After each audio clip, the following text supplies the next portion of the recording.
Tot país té una història, i en la història de cada país hi ha victòries èpiques i derrotes doloroses. Fa 300 anys, aquest país va sofrir una derrota que el va marcar i que va tenir unes conseqüències desastroses.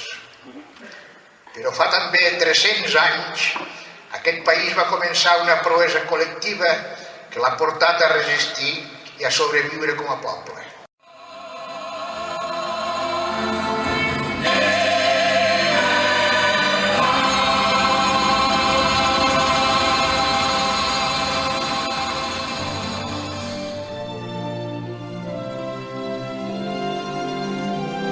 Yeah.